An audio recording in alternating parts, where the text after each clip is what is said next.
All right, I'll take the remote from you here. So what we're gonna do is we're gonna get into some social here next. I wanna see how she does with some other dogs. So basically in a nutshell, anytime I'm gonna introduce my dog to another dog, before I introduce them, I just make sure that I have control around the other dog, right? So we'll work a downstay or something like that in the presence of the other dog, make sure I can keep her attention focused on me. I always say, like, if I can't keep my dog under control around a potential trigger, I have no business like letting her interact with that trigger because I can't communicate with her properly if she does something wrong, you know what I mean?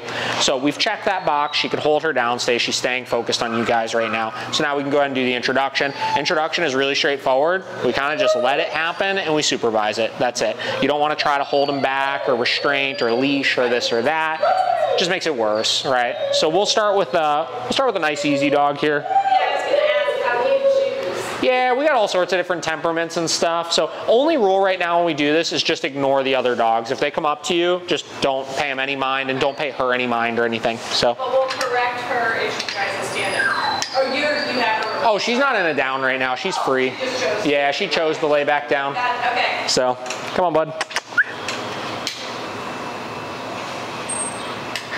Now it's like leave the room. We're both currently being trained. Hi, bud. Said hello, humans.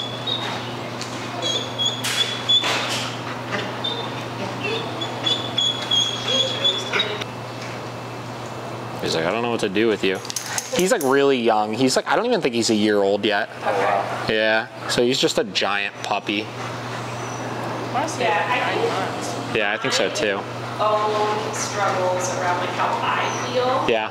Introducing her to dogs is one, my responsibility to make sure my dog is appropriate. Yeah. But I definitely like always fear the worst in the dog. Yeah. That like if she crosses the wrong dog. Yeah, sure.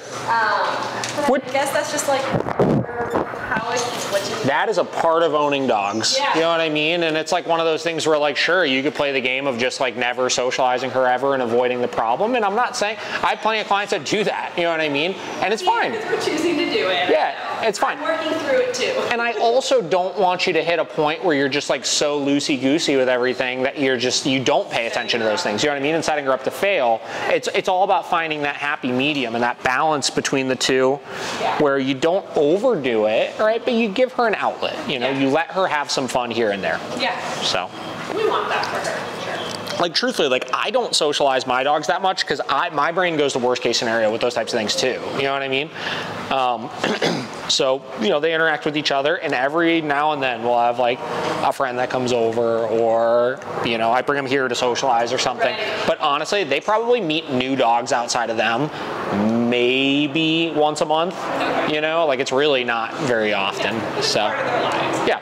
That's the goal for us. It's kind of like one of those things where once you've checked the box that your dog is social, you know, she may be a lot, but she's social. She's not aggressive, you know, which I could definitely tell she's not an aggressive dog, right?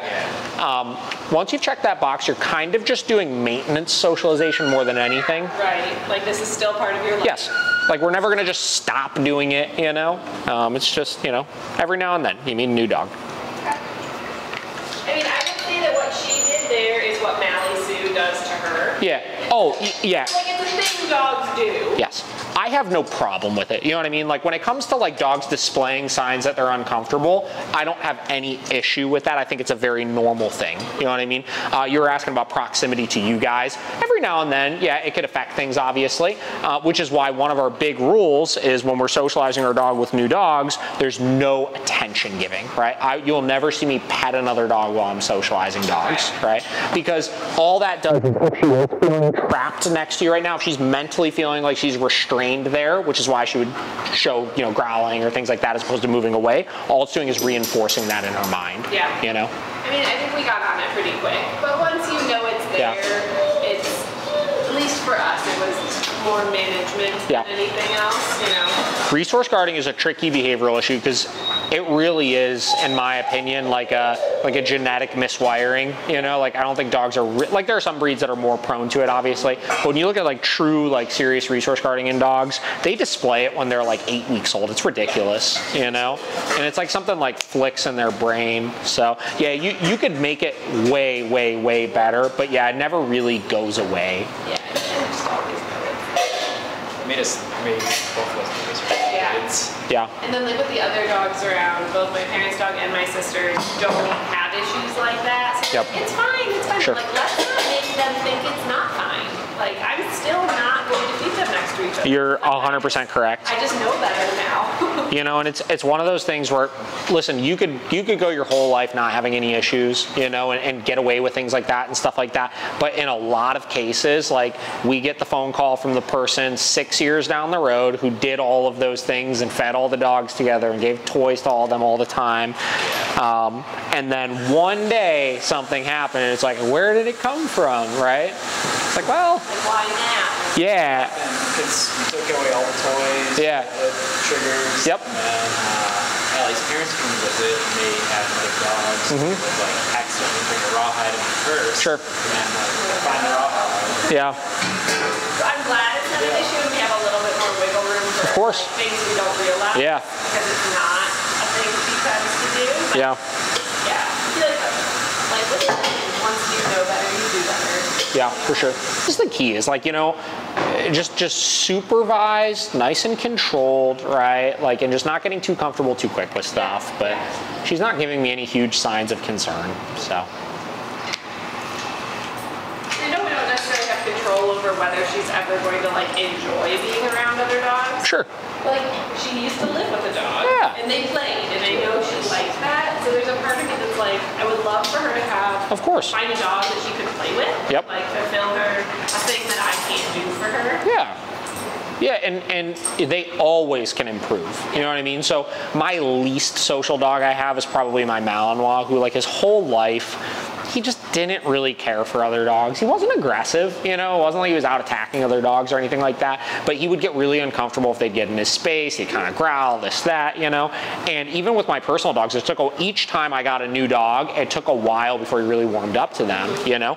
And eventually, you know, he came around and started playing with this dog and playing with this dog and playing with this dog. And it's because I just didn't have any expectation, you know. It's like, we're gonna get you around other dogs and we're gonna continuously show you there's nothing bad happening. And over time, he learned to enjoy it, you know. I'm doing that same idea of like giving her time but exposing her. Like, I don't feel nervous letting her around my sister's dog now.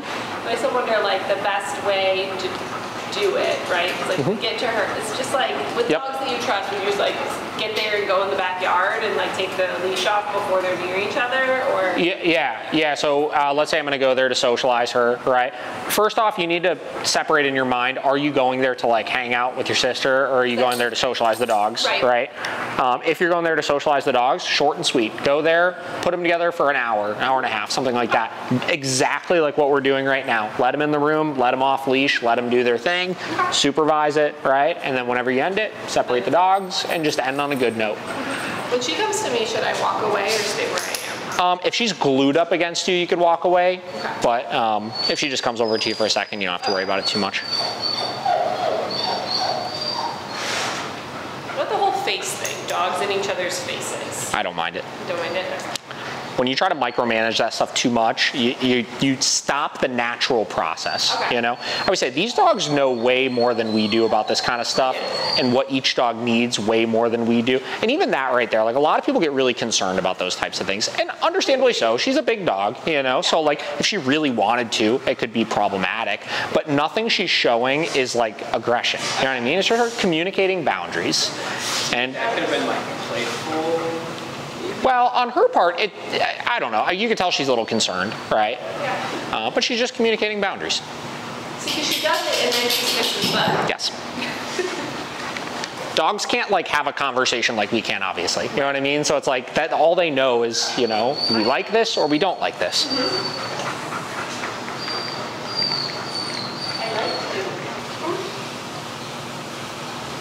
Yeah, the face thing is interesting though, because it's like, you know, whoever came up with the whole like, oh, dogs can't like meet nose to nose. It's like, who are we to say like how dogs are supposed to interact with each other? You know what I mean? Like, we don't know. We're just here to interpret this stuff. That's it, you know? It's like, sure, some dogs don't like another dog to lick their face. Yep.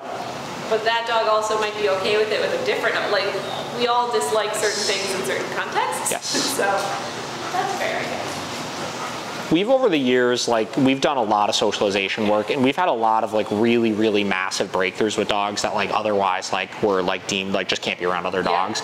And a lot of it really has come down to just getting back to like letting dogs work through some of their issues a little bit more with proper guidance and under proper supervision, and in a position where we could intervene if necessary. It's not just like fingers crossed, like hope this goes good, but as we allow them to figure this stuff out, as opposed to constantly, no, don't do that, no, don't do that, no, don't do that, we find that they come out of their shell so much better because the dogs know better than we do. You know what I mean?